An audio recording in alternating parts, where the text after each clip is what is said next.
Welcome to Talking STEM, a production of Dr. Calvin Briggs, founder and president of the Southern Center for Broadening Participation in STEM.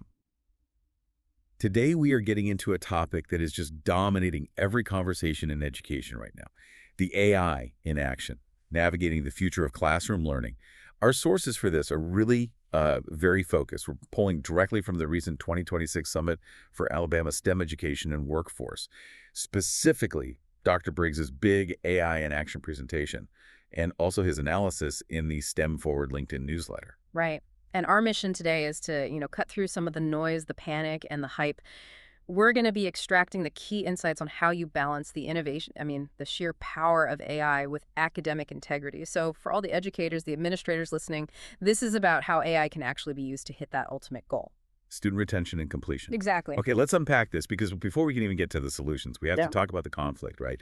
The ethical, the academic fear that's pushing so many to just ban AI in schools. That's the only place to start. The core conflict that came up at the summit was this breakdown of integrity.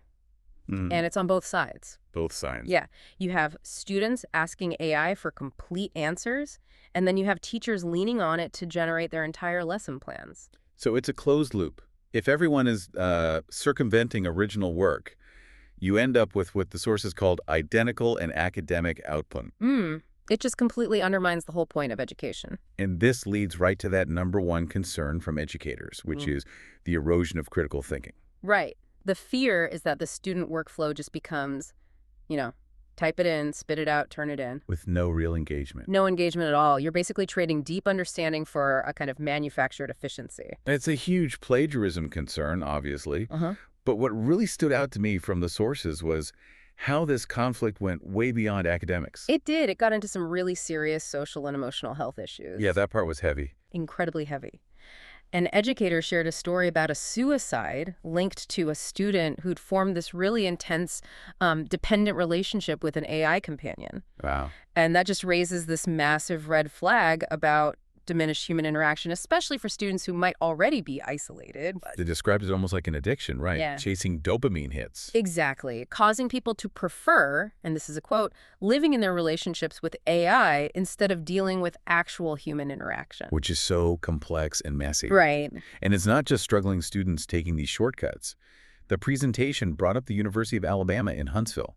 It showed that even high-achieving students, ones who are just overwhelmed, are using AI to generate these, very sophisticated presentations and notes. They're using it to cope, to manage stress, but the result is what the source calls a slippery slope. They can deliver the presentation. They can deliver it, but they have no idea what they're talking about if you push them on any of it. The content's there, but the understanding is just gone. And trying to police this is becoming almost impossible. The 2026 survey findings were, frankly, alarming. 26% of teenagers said they use ChatGPT for schoolwork. And that's double the rate from just 2023. So it's exploding. You can ban it, but they're finding ways around it. And the tools designed to catch them are failing. Failing spectacularly. Think about this for a second. The AI detection tools that schools are relying on. Yeah. They mistook human writing for AI writing 68% of the time. Wait, 68%, so it's more likely to be wrong than right. Exactly. It's a coin flip. And the coin is biased against the student. That's just creating more anxiety, Yeah. forcing kids to rewrite assignments in front of their teachers to prove they didn't cheat. Right. So the policing is broken, which is why you see institutions like Princeton Public Schools just banning ChatGPT outright. It's the default reaction. Yeah. If it's threatening, you just ban it. You ban it. But the sources are pretty clear that if we just rely on prohibition, we are just repeating history. Like the fight against cell phones in schools in the 2000s, all that did was create conflict and delay the inevitable. And this technology is so much more powerful. So the question becomes, how do you pivot? So how do we... We have to shift the frame completely. We stop looking at AI as a replacement for the student and start seeing it as a really sophisticated research assistant, or maybe a template. Okay, but to do that, we need to be clear on the terms, because AI gets thrown around for everything. That's a great point. Let's just nail down the definition so we're all on the same page. Perfect. Okay, so the general definition of AI is pretty simple. Technology that mimics human intelligence. But underneath that, you have machine learning. or ML. That's the system learning patterns from huge amounts of data. And then the other piece is natural language processing. Or NLP, yeah. That's specifically about understanding human language. Most of the classroom tools we're talking about, they're really an interaction of all three.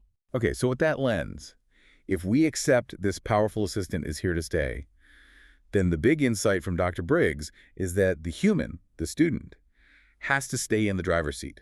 They have to, quote, ask the right question. And that's the whole power shift right there. If the goal isn't just to find the answer, but to find the best way to use the tool, then prompting becomes the new critical thinking skill. That is a huge shift for teachers. Instead of banning the tool, you have to teach students how to ask and writing to get better results. Exactly. You teach them to generate a first draft, but then the critical thinking is going back and adding criteria. Like rewrite this for a 10th grade audience or add 3 peer-reviewed sources from the last 2 years. Yes, you're forcing them to engage with the structure, the audience, the truth of the information, not just blindly copy-pasting. And that approach admits that, prohibition is a losing game. The historical parallel is just too strong to ignore. We didn't keep fighting the automobile. Schools didn't ban cars. They created driver's ed. We have to do the same with AI. But that only works if the foundation is solid. We have to stress this. Students still need the basics. Absolutely. If you don't know how to write a sentence or structure an argument, your prompts will be garbage. It's the classic garbage in, garbage out problem. AI can't fix a core lack of knowledge. So the takeaway here is we need to build an infrastructure that lets us use AI for what it's good at, instead of just fighting it all the time. Yes, for utilization and application. Which brings us to the really necessary shift in focus, tying AI's power directly to actual student success. And the presentation defines success as a kind of equation: advising plus academic engagement plus mentorship plus academic enrichment Equals retention and graduation. Right. And if that's the goal, then AI needs to support the best practices we already know work, like the Complete College America, the CCA, game changer strategies. Purpose, structure, momentum, and support. Those are the 4 pillars. They're the gold standard for driving retention. And AI can turbocharge strategies we already use, like proactive advising or building academic maps. But for an institution to do that, it has to be efficient itself. And this is where that case study from the University of Maryland, Baltimore County, UMBC just becomes so powerful. Okay, yeah, this story was incredible. The CIO needed to do a huge Title IX compliance review. Right. 20 years of documents. And when they went to an outside law firm, the quote was $1.5 million. An insane cost. The kind of thing that just stops a project cold. But UMBC did something different. They did. They used their own computer science department, built a custom AI platform for the review, fed it all the documents, and did the entire thing for $3,000. Hold on. From $1.5 million down to $3,000. $3,000. That's not just a good ROI. That's institutional wizardry. It is. It shows how AI can just demolish these massive, mundane, expensive tasks. And that efficiency, it's not just about saving money. It trickles down to the students. It directly translates into better student services. Think about proactive advising. Right now, student data is everywhere. It's siloed. Registration here, financial aid there. So advisors spend all their time just trying to connect the dots. They do. But if you democratize that data, put it all into a secure internal ChatGPT model. A model trained only on that university's data. Right. Suddenly a student can just ask, what class do I have today? Or how much do I owe on my tuition? And they get an instant correct answer. Exactly. Which frees up the advisor from answering 5 emails about logistics. Now they can spend their time on actual mentorship, on helping a student with a real problem. The human touch gets amplified because the admin work is gone. That's a really powerful way to frame it. Yeah. Okay, let's pivot to the toolkit, the specific tools for the classroom that can support instruction directly. For sure. There are tools out there right now that are changing personalized learning. Things like Socrative, Newton, and especially the AI tutor, Conmigo. Conmigo gives teachers something really unique, right? It provides footprints of a student's work. Yes.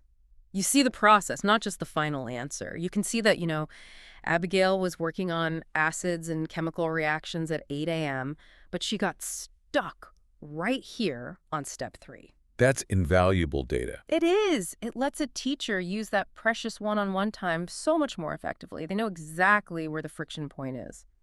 And for the teachers themselves, the ones who are just buried in admin work. There's huge relief there, too. Tools like Otter can, attend a meeting for you, take the notes, even send the follow-up email, all those repetitive tasks that just eat up time. And that time you get back can be reinvested into academic enrichment. Which is where the content creation tools come in. This part is really exciting. Tools like Synthesia and 11 Labs, they let an educator take an old PowerPoint, just a simple script, and turn it into a full multimedia presentation, a video, a podcast in less than 20 minutes, using cloned voices and avatars. That kind of rapid creation is a game changer. A teacher can reinforce a lesson with a really engaging new resource before the students have even gone home for the day. That's the real definition of increasing your instructional capacity. You're creating differentiated pathways, getting immediate feedback, and co-designing interactive materials on the fly. That's all there. So the message we're really taking away here for you, for the listener, is that AI integration isn't just coming, it's here. And it's incredibly powerful. It demands creativity from educators.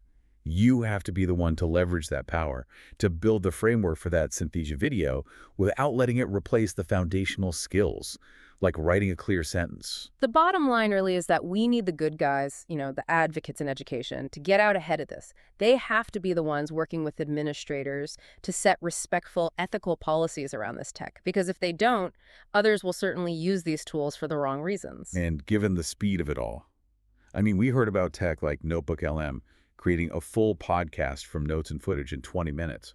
So how long will it be before institutional advocacy for its proper use moves from just a suggestion to an absolute mandate?